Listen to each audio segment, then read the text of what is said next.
Welcome to this edition of Hindsight is Horrifying, the show where two mostly normal and somewhat cynical adults discuss life as members of the TV generation. Now, here are your hosts, Darth Jada and Jason Mitchell. Good evening, Hindsighters, and welcome to a very special episode of Hindsight is Horrifying! Yes, you're going to notice two new faces in the studio tonight. Oh my goodness. Jason is not here. I'm not sure where the hell he went. He disappeared. I'm so sorry. So Darth Jader is manning the cameras and doing all the sound, and that's why it's still going, so hang on. She doesn't know how to turn it off.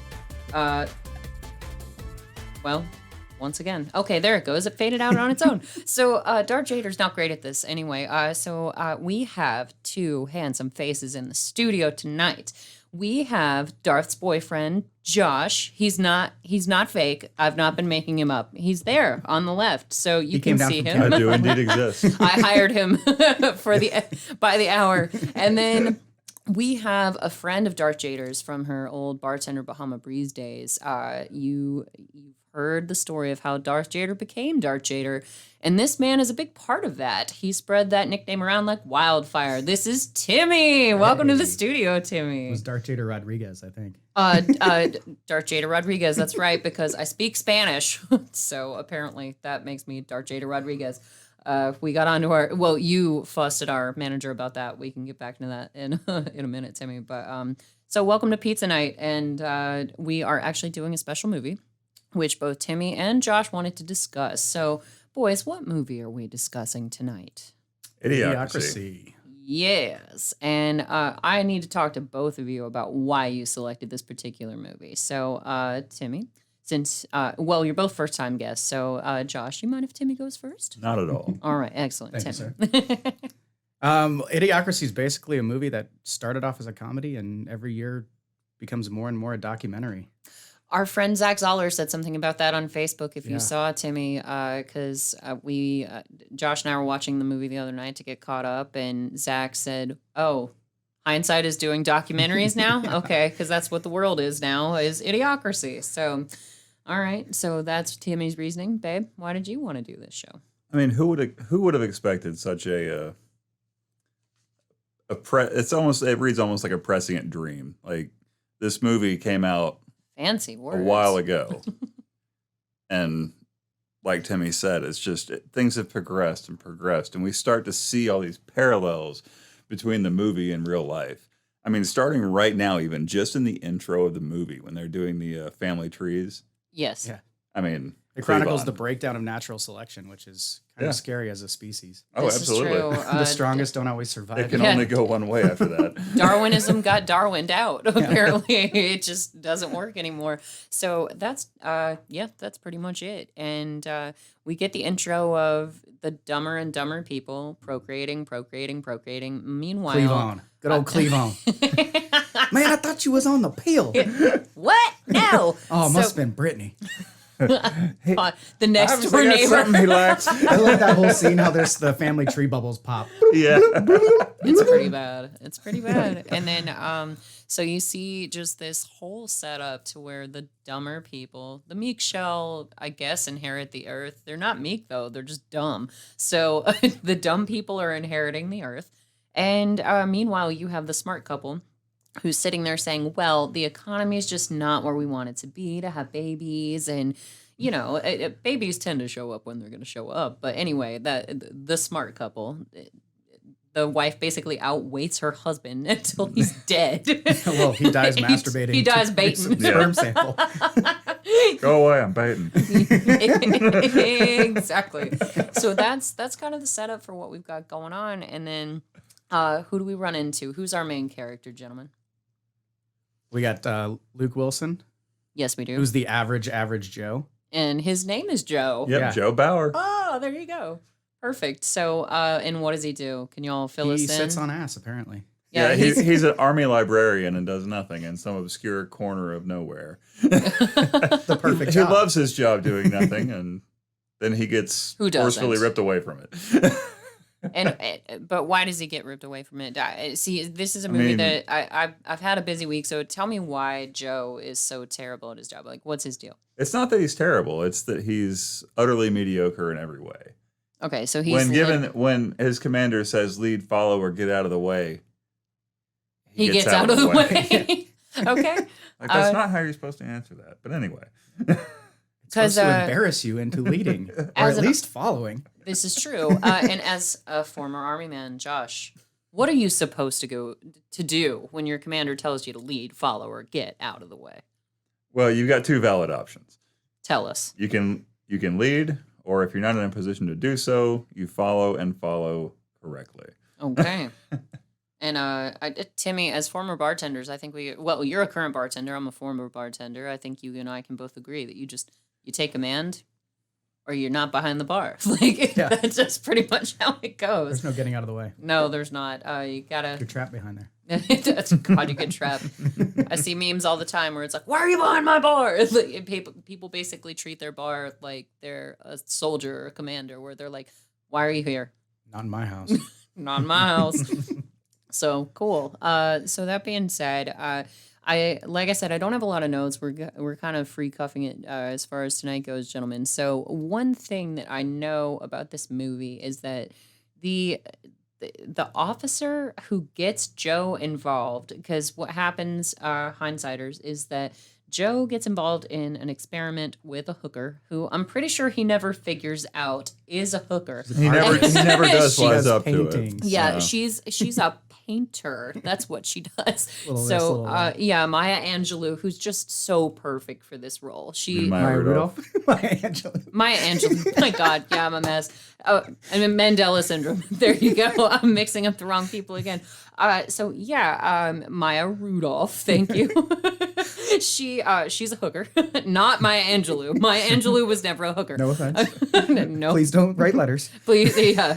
We're not racist on this show. What? So, but Maya Rudolph Joe never figures out that she's a hooker. He thinks she's a painter, and he really respects her. And spoiler alert, she becomes the first lady of the United States. So gentlemen, what happens? How does that occur?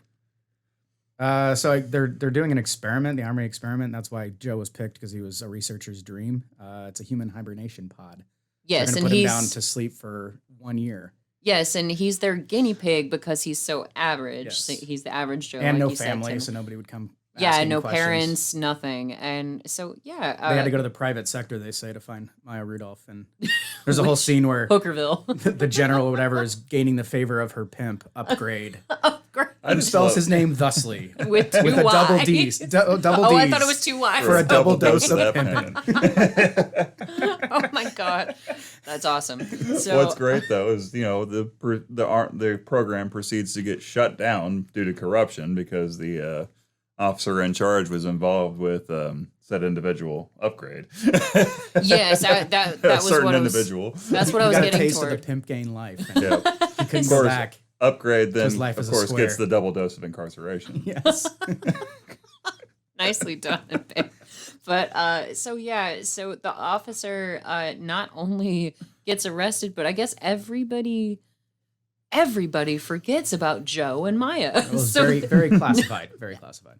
Well, it was so classified that everybody forgot about them to the point where instead of being put in what they're supposed to be in, this hibernation for a year, they're there for half a 500 decade. years. Yeah, no, 500. 500. Oh my God. Yes. Oh, no. Because it keeps saying 5 years later and 5 years later. So sorry. Yeah, you're right. 500 years later. And now they're in the future. So what happens when they hit the future? Well, I mean, with the absence of survival of the fittest, the world gotten dumber and dumber, and man can't even take care of their basic problems anymore. So yeah, trash disposal is an unknown process. And nothing is maintained. And Fuddruckers is known as Fuddruckers. So there's several iterations as the years go, Yes. and it gets closer and closer. Absolutely. So they cut to the window of it saying "butt fuckers," and there's a kids' party going on through the window with hats and the mom a cake waves out the window. It's so great. Where do you want to go for your birthday, Johnny? Take me to butt fuckers. Is that where you took your son for his latest birthday, Timmy? He asked, but I told him no, not until he's 8. He's got to be a proper age for sure. But Upgrade, like you said, he got his double dose of incarceration. But what's hilarious about Maya Rudolph is that she keeps assuming that Upgrade is going to show up looking for his money because, like I said, Upgrade gonna get his money. well, And strong, man. and like I said, Joe just does not realize that Maya Rudolph is a hook. What's her name in this movie? Sorry, do y'all know? Oh my God, I'm going to blank on it. It's okay. So anyway, until we figure it out, it'll come to one of you in a minute. But there we go. Fuddrucker is going through its several As the iterations. intelligence just slowly creeps down the charts. But Maya Fuck Rudolph, buckers. she's so concerned that Upgrade is going to come looking for his money, and she tells Joe, "Oh, he's my boyfriend." Like, and he's like, "Wait, you owe your boyfriend money? I don't. Like, I don't And he's your understand." manager? And Yeah, he's kind of a manager. Rita. So. Rita. Rita, Okay, yeah. that's right.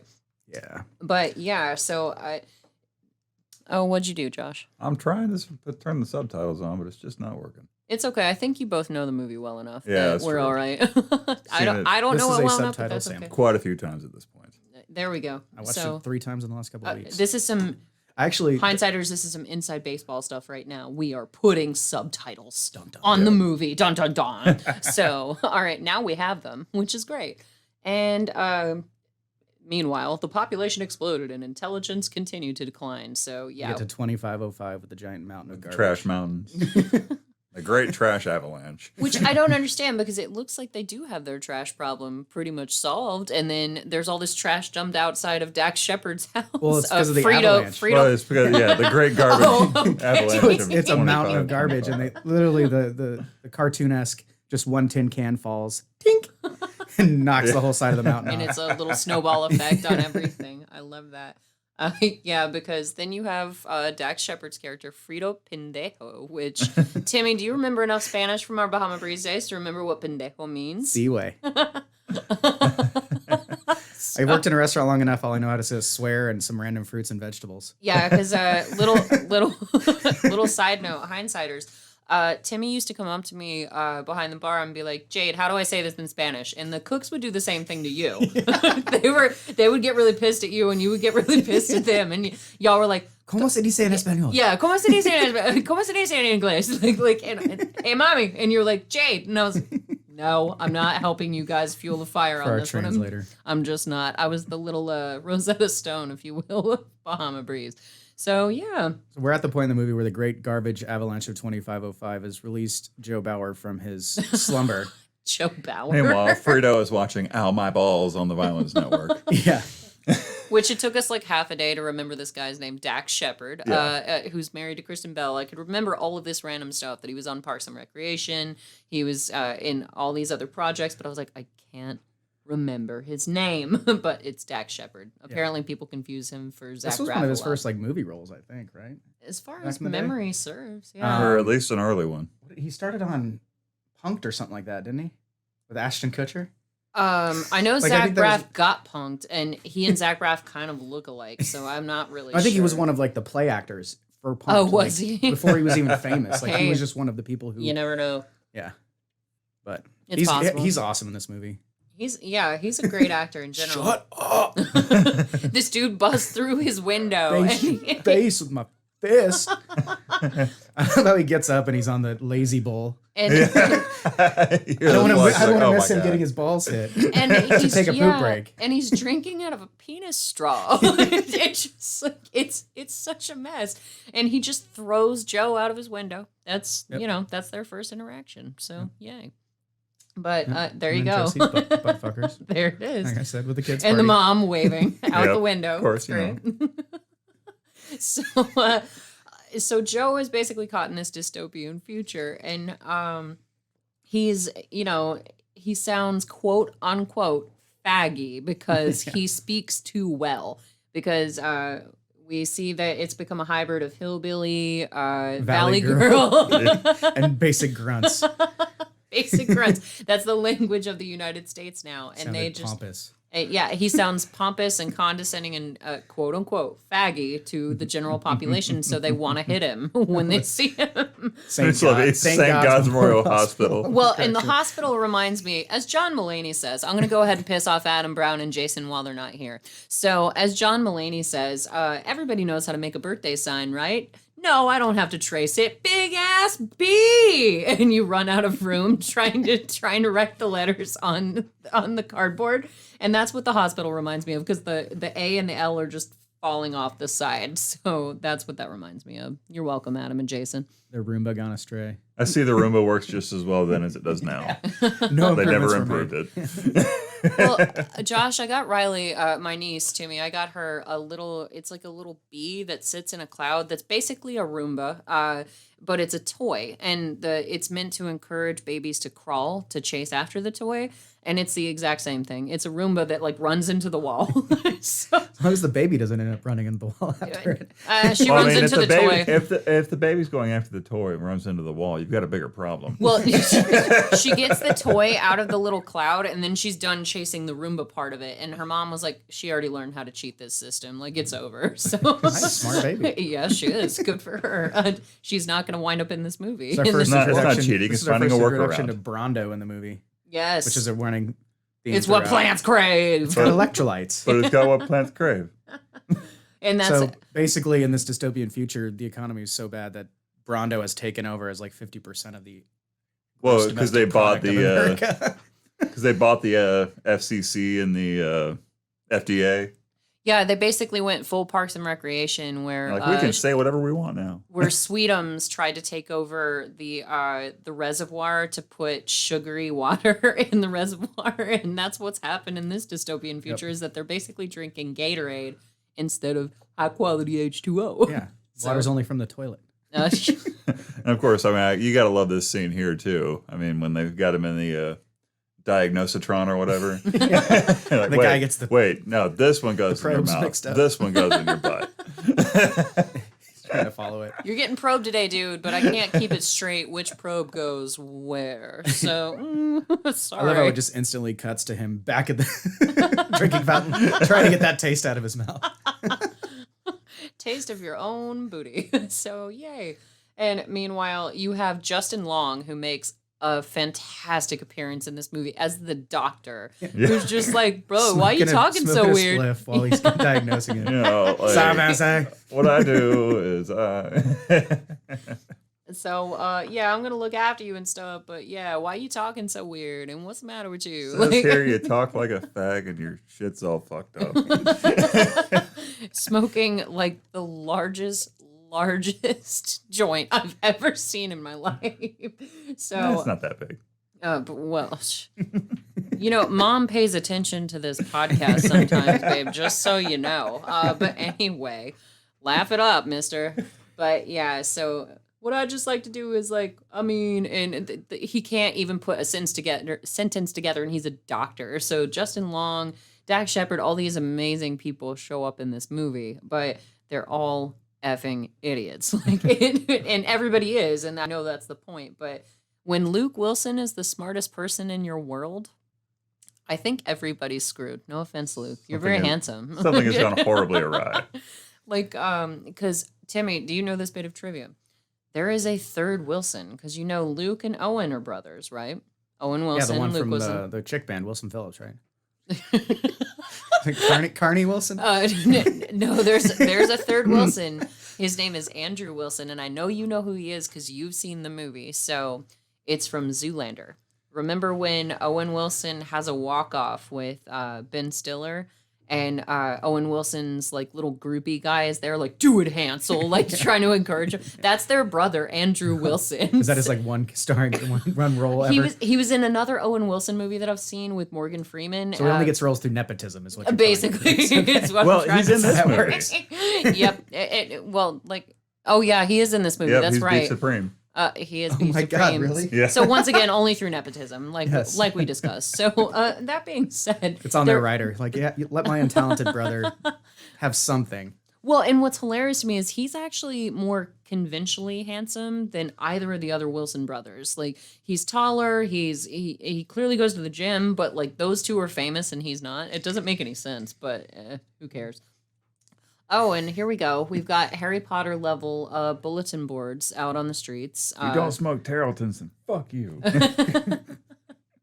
Where the pictures move. They're not still like the, just plain billboards that we have where we... The digital clock. It's just blinking 12. Nobody reset it. Nobody cares. So we could figure out. I'd say probably. The number one movie in the country was just called Ass. That's all it was. Just an ass. 90 for 90 minutes. minutes. 90 minutes. Won best screenplay. And Joe's trying to figure out the current timeline that he's in. He's just trying to figure out his The thing world. I know real about this, though, is like, okay, you're in this future dystopia. You've traveled 500 years. You've been asleep. You're like, I'll go see a movie. Sure, that's the first.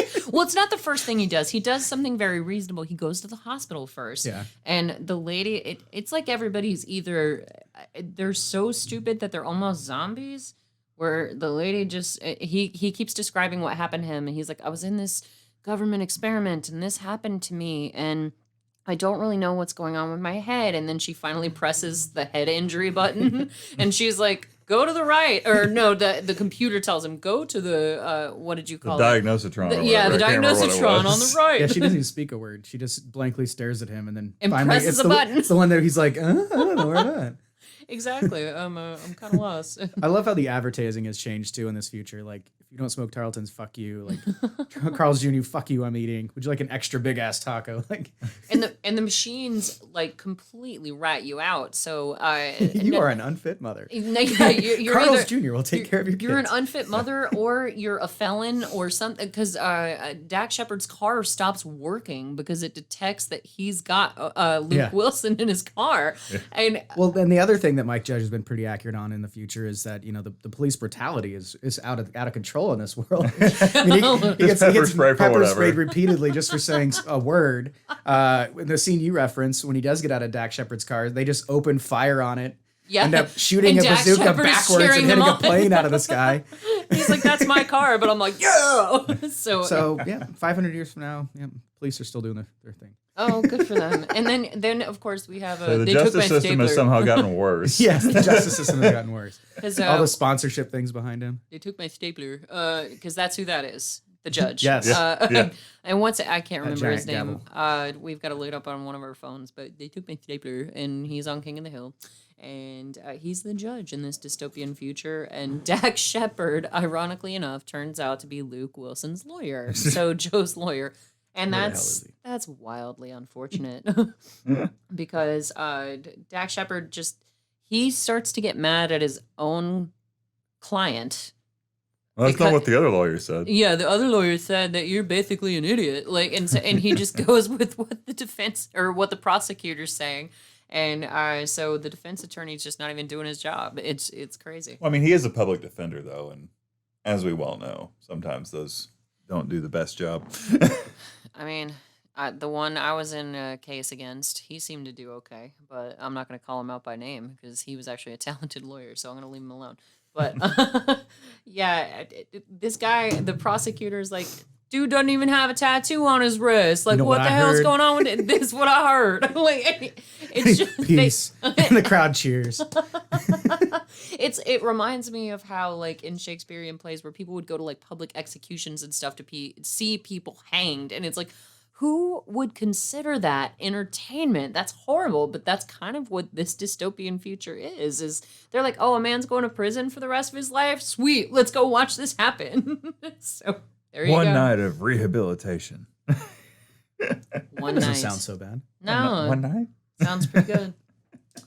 Just give me one more night. But yeah, Dak Shepard. But we get ahead of ourselves. We do. So Dak Shepard doesn't do a great job at defending Luke Wilson. So here's the thing.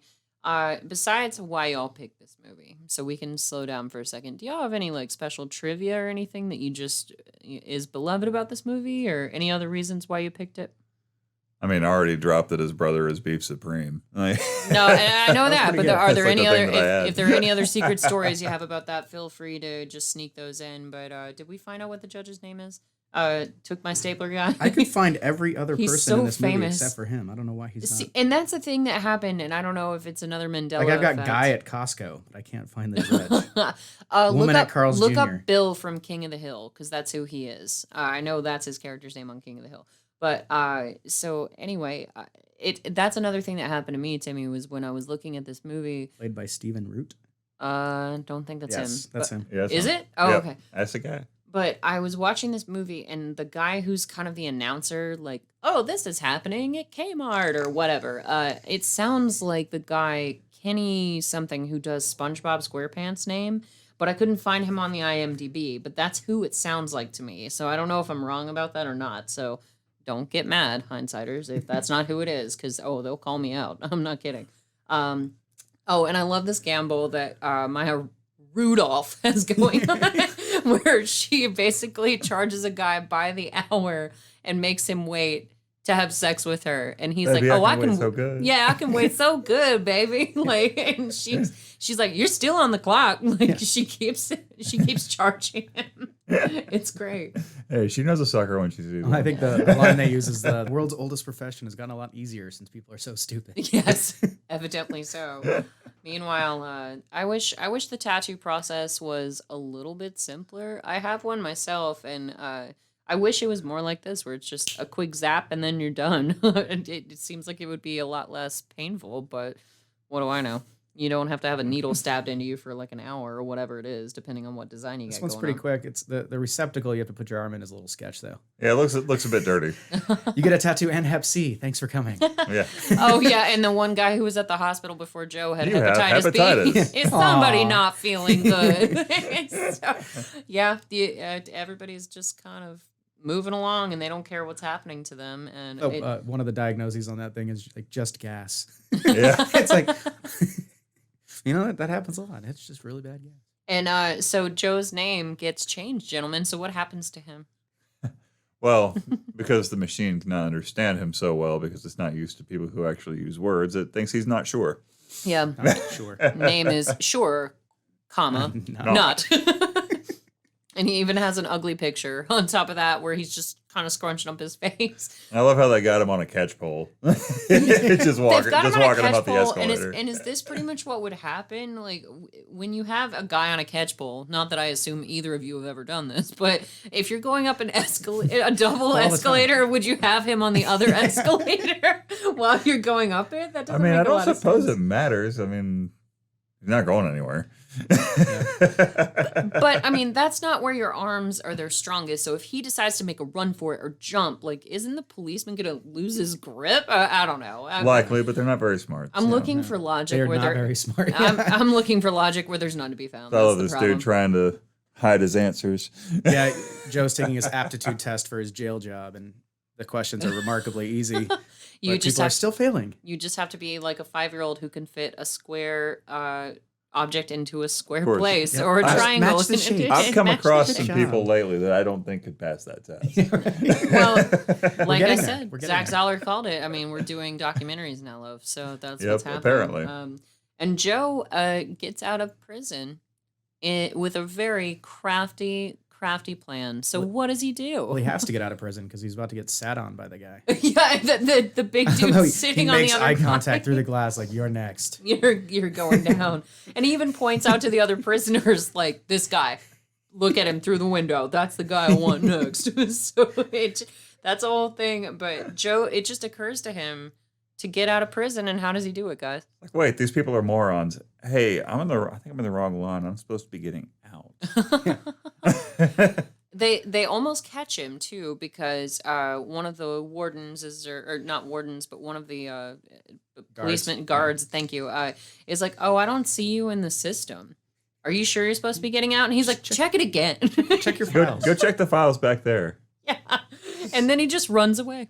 It's great. So Joe just gets out of prison, which I wish it was that easy. Just God. talks himself right out. Goes on the run to go try to find that time machine at Costco. No, but because nobody can eat 50 eggs. Okay. But No, I've been in here. That guy sat on my face and everything. yeah, I've seen the whole tour. I've had the experience. I'm good. I got the T-shirt. I rode the small world. I'm good.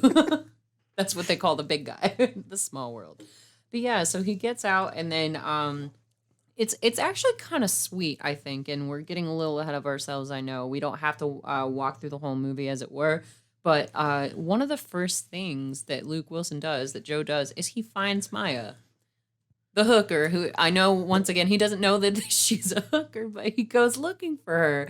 And that's just kind of sweet, because he's like, hey, you're still painting, right? Like, he's really concerned about her future. Meanwhile, she's got a stack. She's been keeping this guy on the clock for 48 hours. I charge by the hour. Oh, my God. You still on the clock, like, just calling him out. Yeah, I mean, she's one of the craftiest people you're going to find.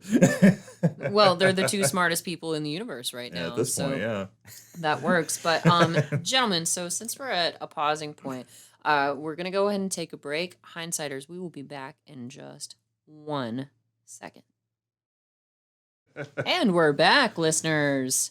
Hindsighters, as I should say. So, what did we just come in on, Josh? Get closer to your microphone, please, babe. So... what happened? Luke Wilson broke a house. Yeah, he broke my house. You let an innocent man get convicted. An innocent man. Yeah, so Dax Shepard, it turns out, is not the greatest attorney. Jason, maybe you can give us a little bit of insight on that, because... Jason's not here. Well, later he could make a comment, because he is an attorney. But I think he's a little bit smarter than this attorney in this movie. Just kidding, Jason. Love you. So. Bye. So, yeah, Luke Wilson is actually finding refuge at his attorney's house, who didn't help him in his case at all. So he breaks back in on him baiting. Go away, I'm baiting. I'm baiting. Our introduction to TV in this futuristic world is the Violence Channel and the Masturbation Network. Well, what more do you need? One thing Sex and violence. Tell me if this is true, gentlemen, because one thing that's been said on this show before is that there are 3 things that really motivate a man, and that's fucking, fighting, and food. So is that pretty much it? I mean, you distill it down to its bare bones. I give it to you. I mean, I guess the de-evolution of society has brought them back to their more basic instincts. I suppose so. That's just their primary motivation. But Luke Wilson goes to the first person who really disappointed him in this universe. So I guess that's the only person he knows, because he doesn't know how to find Maya Rudolph. He doesn't know where she is exactly. So I guess he just goes to Frito Pendejo, because that's the only person he knows. Yep. All right. So now he's enlisting Frito's help and trying to get him to the time machine. And doing some very questionable math. Yes. With billions of dollars. What's the minus of 30 and 20 billion? It's 80. 80 Frito. That's a Because lot. Luke Wilson does come up with a pretty good scheme where he tells Frito, he's like, listen, if you help me get to the time machine, I'll go back in time, and what I'll do is set up a savings account that will, accumulate and add money to it, so you have a lot of money by this year, right? And Frito's like, well, how many dollars is that? I like money. How many billion? I like money. 30 billion.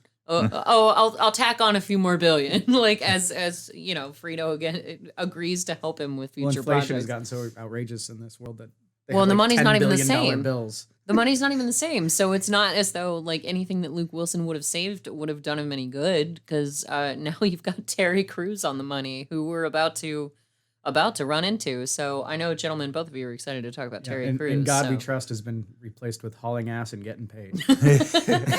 Because America. You still on the clock? I love that when Maya Rudolph tells him. Because there you go. Like I said, Luke Wilson, the first thing he does is he seeks out Maya Rudolph and he gets her in the car. He's like, my painter friend. Yeah. Rita's a chick that lands on her feet, though. You see this? I mean, she's 500 years in the future, doesn't know a single person, and she's already got a change of clothes. She's on the corner looking good. She's like, hit the ground running, man. Yep. Hey, when you that's one thing that I've always Timeless. said. Yeah, no, seriously. And being bartenders, if I lost my job tomorrow, Timmy, I could go pick up a job as a bartender, because people always want to drink and they always want to eat. So there you go. Yep. They're coming back out now. Quarantine and lockdown. And of course, she's still convinced that Upgrade's coming back. She has no. Upgrade gonna get his money. I love this like landslide of confusion between Joe and Maya and Upgrade, because Joe doesn't know that Maya's a hooker. He never seems to grasp that concept ever. He just thinks that she's an artist, and she thinks that Upgrade is coming for his money. So they just live in a world of disillusionment. So and I know they're both kind of stupid in and of themselves, or else they probably wouldn't have gotten tricked into this project in the first place and where they are. But yeah, somehow they're the smartest people in the world. Sad state. Yes, it is. And so now they're looking for the time machine, which is actually a bit of a farce because Joe shouldn't have trusted Frito in the first place because there's no such thing as a time machine. Yeah, I don't understand how we would think there's anybody with the intellect in this society. It's like, yeah, it's 500 years in the future, but the way Frito explains it, it does sound like there's a legit time machine, though. You think that there's something that can get Joe back to his timeline, but no. And spoiler alert, hindsighters, just to let you know, Maya is the one, or Rita rather, she decides not even to go back to the past. Yeah. It's Joe that ends up being the president of the United States. She's finally free from Upgrade. Yeah, she's finally free from Upgrade, and she has 3 babies by Joe, and so now he probably has all sorts of STDs. But of course, meanwhile, Frito's cheering while the police shoot up and blow up his car. Yeah, I love that. Yeah, hell yeah. So exciting.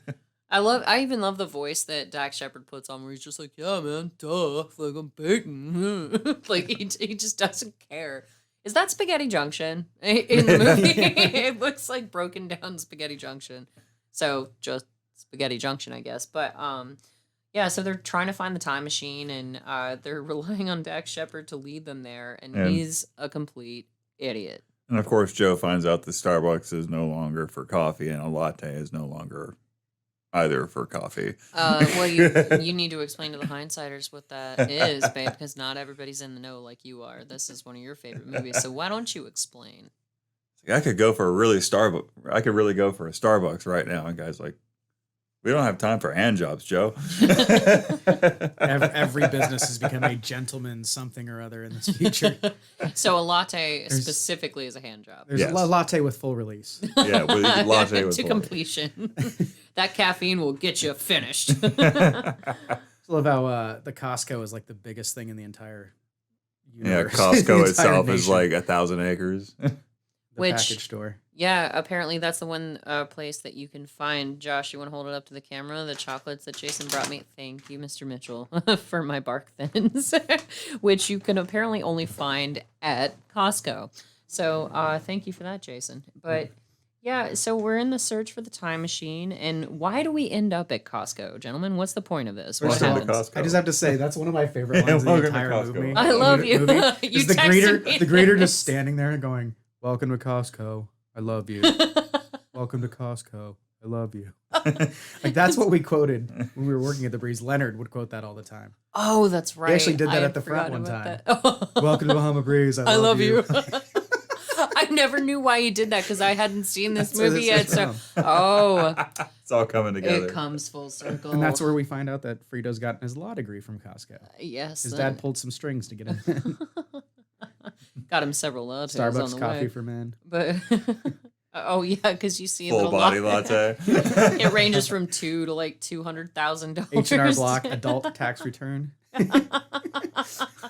So Maya Rudolph could have just gotten borracho.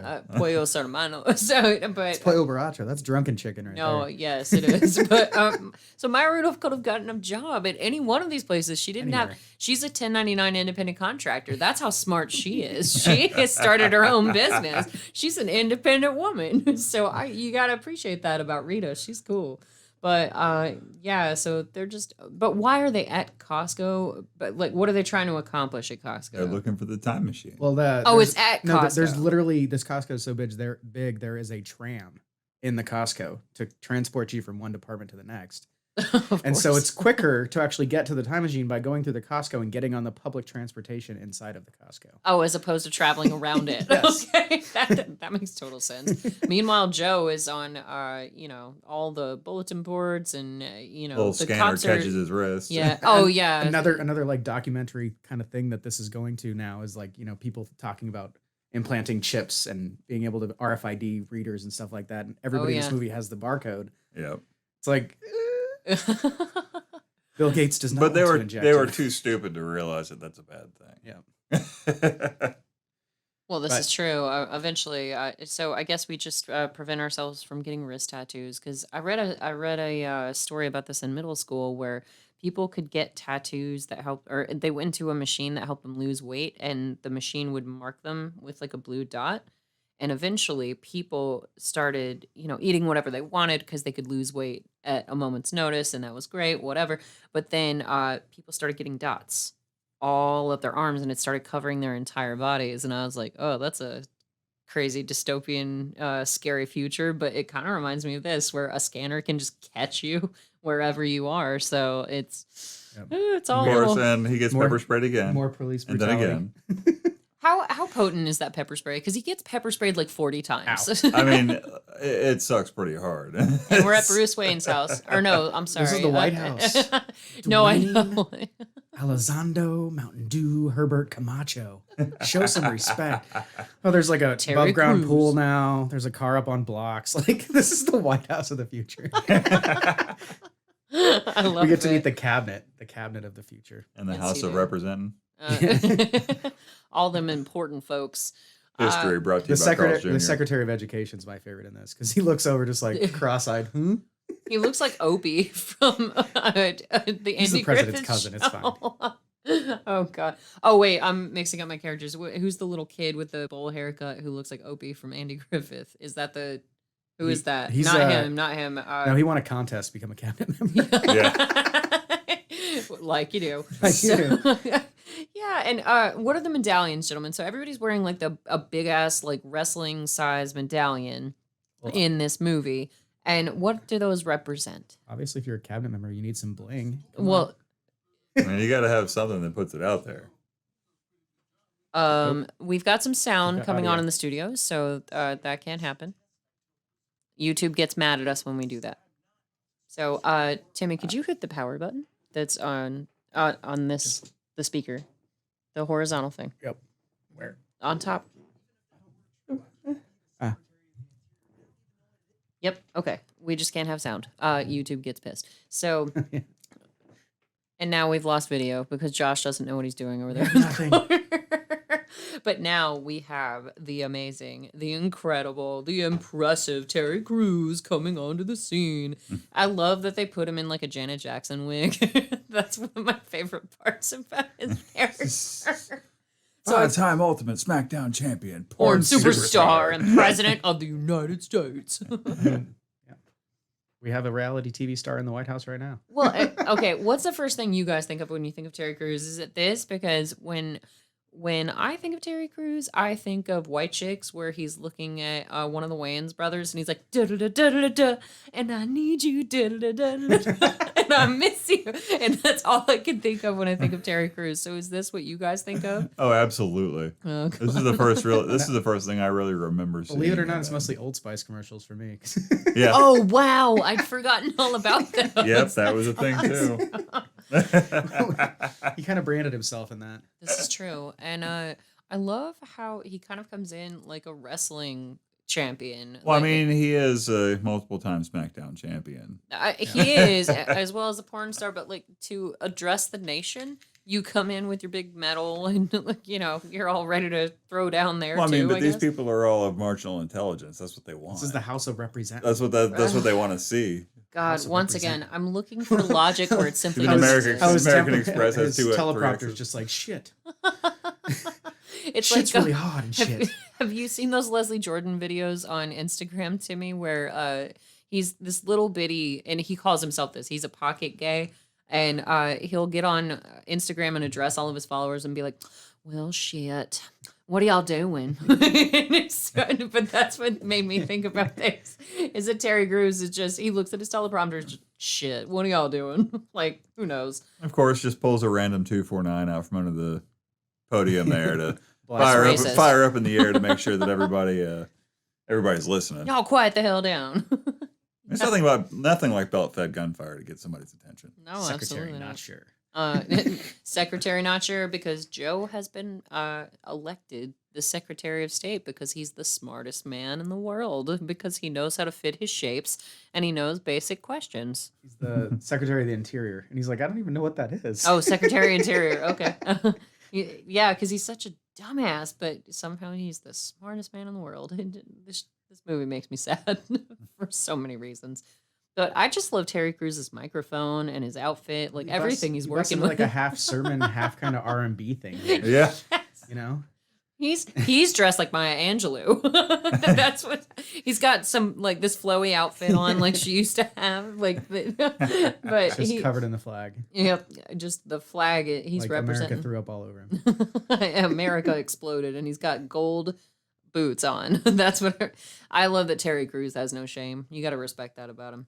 So he's perfect for this role, though. No, he is. Like I said, when you're that big and you're that intimidating, do you care what anybody thinks about you? He's Terry Crews. Why? He just does what he wants. Why would you? It doesn't matter. But so, and he's shooting his gun into the air repeatedly, and people are just cheering for him. And he's elected the Secretary of Interior, Joe. And now, so what's happening now? The problem, the crux of the world's problem right now, gentlemen, what is it in this world? No crops. Yeah. Giant dust bowl. Why? Because Brondo. Because they've been salting their own land. They've been watering crops with Brondo for years. They've been electrolyting the hell out of their plants. Salts. But it's got salt what and earth plants isn't very fertile. This is true, because Josh and I were out the other night, and I was dehydrated. It was a hot day, and he goes, "Your body needs more salt." And then about an hour later, I was like, "Were you trying to think about electrolytes?" And he goes, "Yeah, that's what I meant." It's what Jade craves. It's got what Darth craves. So, yeah, I was like, electrolytes. That's the word. But so that's the thing, is that Joe comes up with a brilliant solution to give the plants water. Instead of Brondo. Exactly. And nobody believes him, and he winds up back in prison, doesn't he? Because they don't believe him. Yeah, because they thought it would happen overnight. Well, it tanks the entire world, U.S. economy. Yeah, because Brondo goes under. Yeah. We actually get a cameo from Thomas Hayden Church as the CEO of Brondo. Oh dear God, I forgot about that. I did watch the movie twice. I did, but it's been so long since I've seen it, and I rushed through it in the last 2 days. But yeah, so Joe's trying to solve all the world's problems. Yep. It's just that everybody, once again, is so painfully stupid. Well, the unintended consequences of using water instead of Brondo for crops. Yeah. Well, and they've, I'm assuming the stock goes to zero and they lay everybody off. And I'm assuming that the plants have to bounce back. They're like, okay, all these electrolytes, and then the water finally starts to hydrate them. That has to be part of the process. Not that I'm a farmer, but I figure it takes a minute. They salted the land for what you have to assume is 100 years. That's some biblical shit. They did it for 100 years or better. If you expect an immediate turnaround out of that, yeah. Oh wait, they're already stupid. I don't know why I'm trying to make a case for this. Once again, we're looking for logic where no logic is to be found, baby. Yeah, that's just the thing. So, gentlemen, we are kind of drawing on our time for an episode. So, that being said, we can get everybody caught up and basically give our closing thoughts. So, Tammy, before we get to the end of the episode, since I know you haven't listened to a lot of our episodes, we do have this scale called Alf to Seinfeld. Are you familiar or no? No. Okay, so Jason and I came up with the most scientific scale of all time. It's called Alf to Seinfeld, where we basically judge movies on how we felt about them when we first saw them. So usually when we were kids, I know you weren't a kid when you saw this movie first. It's a little too late for that, but you base it on your first impression. And Alf is the worst. That's 0. So because the way that it works is when you were a kid, you thought Alf was so funny and the most genius thing that's ever happened, and now you know that it's garbage as an adult. And it's cute and you have some nostalgia for it, but it's the worst thing. That's the 0. So Seinfeld is the 10 on the scale, because when you were a kid, Seinfeld was kind of equivalent to running into or being with your mom at the grocery store. She runs into her best friend Janice and then proceeds to talk to her for 45 minutes, and you think you're going to die because you're just so bored. So that's Seinfeld, because it was horrible as a kid and it got amazing as an adult. Alf is the exact opposite. So Alf is 0, Seinfeld is 10. So that being said, when you first saw this movie versus now, so that means a perfect score is a 5, because if it hasn't changed, if it's just as wonderful as it was when you first saw it, then it's a 5 straight down the middle. So did it improve? Like, is it more toward the Seinfeld spectrum or is it more toward the Alf spectrum? And I can give you a minute if you like. And I want to say this one has actually improved over time. Like, I had a funny situation during the quarantine and lockdown where I actually introduced this movie to my mom and my sister, and they had never seen it before. Your mom has watched this movie? Yes. Oh my God, I wish I had gotten to see that. I would have just watched her the whole time and been and like, I'm thinking like this is stupid humor, fart jokes, guys getting punched in the dick. Like, my mom actually enjoyed it, and I don't. Your mom is so cute. I love your mom. That's great. So I mean, with it being just kind of like Mike Judge, off the wall, just like fart humor and stuff like that, and then as we have touched on, it kind of predicting and coming to be a little Our bit more futures. prophetic Yes. as it may. I mean, I think it was good to begin with, ish, and then it's gotten better with time. It's So aged I'd put well. it as like a 6 maybe. Oh, nice. It's Okay. it was good to begin with, but I think it's gotten better. Okay. Cool. Josh, from Alf to Seinfeld, how do you feel about this movie? I mean, 'Cause once again, I know neither of you were children when you saw it, but Yeah. it's been long enough that your perspective can change a little bit. just based on the fact that, I mean, when I first saw this movie, I still didn't have a whole lot of faith in humanity, and I've lived another decade plus since then, and I've just seen the way things move towards this particular depiction. So yeah, I want to give it a 7 because I mean it's even more entertaining now, Wow. in my opinion. Okay. And I think going back and rewatching it several times and seeing like all the little tiny details that Yeah. Mike Judge Oh, put in yeah. there. There's so many little Easter eggs hidden in there. Background details and just like the Hardee's logo being angry. Yeah. There's just tiny little things in there that I just, every time I see it, I find something new in it. Absolutely. It's in a weird way, it's kind of like Inception, because you always hear people say, "Oh, every time I watch that movie, I pick up on something new," And that, in a weird way, this movie's not similar. in a cerebral way, more in like a dumb way. Yeah, Yeah. exactly. You're It's the opposite, but You're like, I feel like I'm getting dumber, but at the same time, yeah. So with this movie, I don't know that I saw it at a young enough age that it hasn't really changed for me. I've got to give it a perfect 5 simply because no. I changed my mind. I'm going to give it like a 6.5 because, like you said, Timmy, I pick up on these little nuances and just these tiny little things that I'm just like, oh, that's great. Because I was trying to pay attention to the story when I first watched it, and I'm concerned about Joe and Maya Rudolph and how their lives are going to turn out.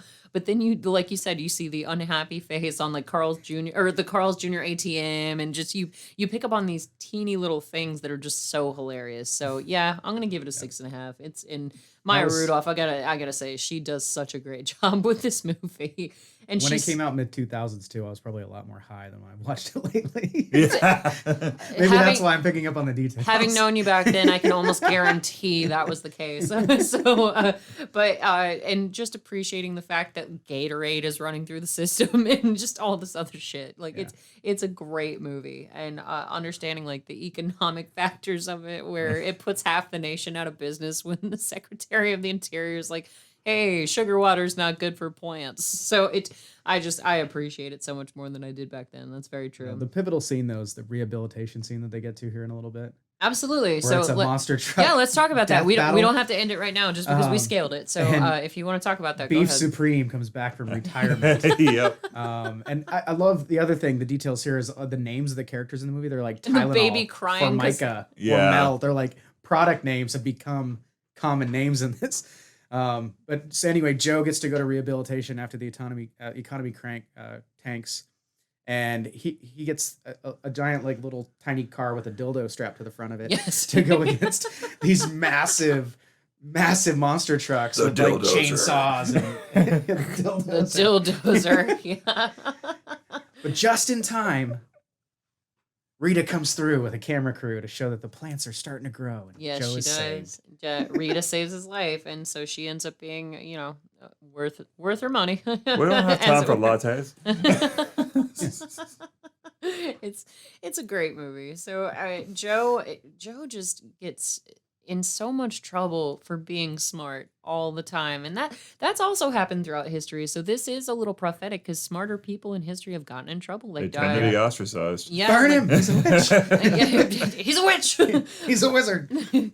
But yeah, so at first Joe doesn't have a tattoo, so he gets thrown in prison, and then he turns out to be so smart that, you know, his solution doesn't work overnight, and then he gets thrown in prison again, or they try to kill him with the dildos or something. He winds up in the derby where they're trying to kill him again, and then, like you said, Rita saves his life. So it just ends up, and this guy with the Jim Carrey haircut. Oh no, that's Luke Wilson. Sorry, he's got like the Dumb and Dumber bowl haircut going on. Poor guy. He ends up becoming vice president and president. Yes, he does. First lady. It's And Frito's. And they have the smartest babies ever. Yeah. And Frito ends up taking 8 wives and having like 35 children. Yeah, he's the they had 3 kids, absolutely. Which is hilarious because Terry Crews, as dumb as he is, he's president, but then, you know, Luke Wilson gets made president, and he's just like, yeah, man, good for you. And he's just so excited for him. So, yeah, it works out. And once again, Joe never figures out that his first lady was once a hooker. Like, but aren't a lot of first ladies. I mean, once again, prophetic. So whatever. I mean, Melania posed naked, so. Ooh, saucy. But gentlemen, that more or less covers it because we know what happens to Luke Wilson. We know what happens to Rita. So anything else to say about this movie? We already did the Out to Seinfeld. It does have the hilarious ending. What is she eating? Sorry, I do have to ask. Is that a tub of butter? It's a tub of cheese, I think. Cheese. Okay. Flatulence. Most women would be so into that. That's what a the tub of cat cheese. says. Flatulence. So yeah, just margarine. Flatulence. I'm guessing. I'd prefer cheese. It's what women crave. So anyway, but that pretty much covers us for what's this movie called? Idiocracy. Yay! You've lost some IQ points just watching it. No, seriously. I normally have notes, hindsighters, but I've been trying to do the cameras and the sound and everything. But Timmie, thank you so much for joining us. Thanks for being a first-time guest. Absolutely. We definitely have to have you back. And Josh, thank you for being a first-time guest. I'm glad I got to come on. This might be the most I've ever heard you talk in the 10 years that we've known each other, babe. So that's really exciting. But hindsighters, thank you for joining us for your drive time, your listening time, your quarantine, whatever kind of time. We don't care. This has been Hindsight, and good night.